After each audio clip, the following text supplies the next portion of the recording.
маъракаи омодасозии техникаҳои кишоварзӣ ба мавсими нави киштикори баҳорӣ дар вилояти Суғд вусъат мегирад.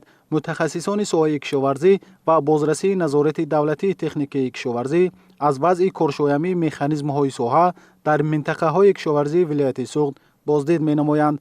ҳадаф аз ин гуна чорабиниҳо таъмини омодагии пурраи техникаҳо ва саривақт оғоз гардидани корҳои саҳроӣ ба ҳисоб меравад.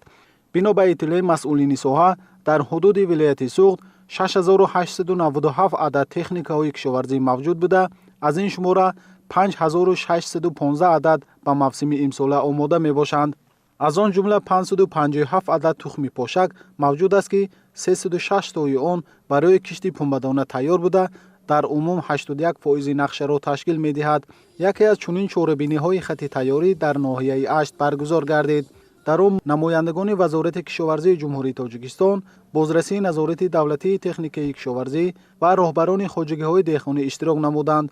зимни боздид аз механизму мошинолотҳои кишоварзӣ таъкид гардид ки омодасозии саривақтии техникаҳо ва истифодаи тухмиҳои хушсифат дар асоси дастури супоришҳои пешвои миллат президенти ҷумҳурии Тоҷикистон муҳтарам Эмомалӣ Раҳмон бояд ба роҳ монда шавад. иттилоъ дода шуд ки дар ноҳия зиёда аз 40 маркази стансияи мошину технологӣ ва марказҳои хизматрасонии техникӣ фаъолият мекунанд. дар маҷмӯъ дар ноҳия беш аз 500 техникаи гуногун, аз ҷумла 128 трактори байниқаторӣ ва 24 трактори шудгоркунанда мавҷуд мебошад ки барои иҷрои корҳои саҳроӣ сафарбар гардиданд.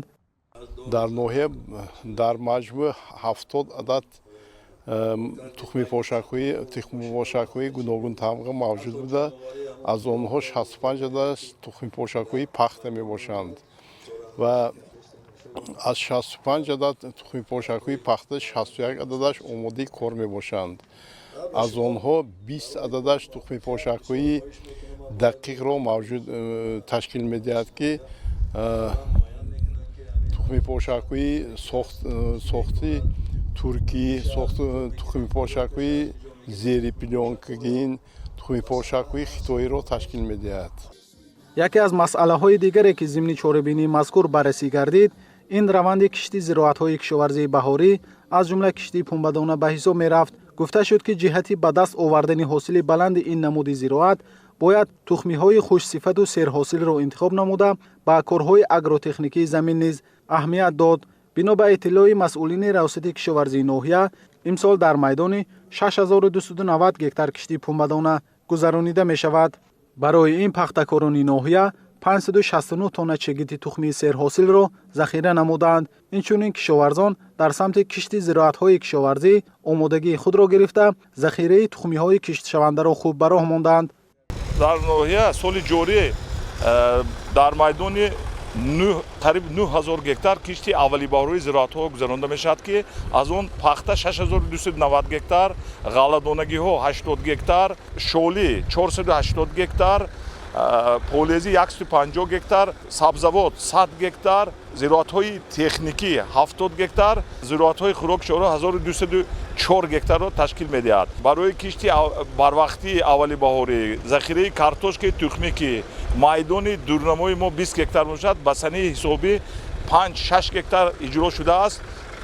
тухмии картошка захира дорем. тухмии дигар зироатҳо ки аз моҳи март оғоз мешавад, захира карда шудааст. техникаҳои ба қабули давлатӣ пешниҳод шуда бо аккумулятор, чароғҳои равшанидиҳанда ва доруқутиҳо таъмин буда, сифати таъмир хуб арзёбӣ гардид. танзими тухми пошакҳо мутобиқ ба талаботи агротехникӣ ба роҳ монда шуда, механизаторон бо либосҳои махсуси корӣ таъмин мебошанд. дар фарҷоми чорабинӣ механизаторони пешқадам ва фаъолони соҳа барои саҳми арзандаашон бо тӯҳфаҳои хотиравӣ қадрдонӣ гардиданд.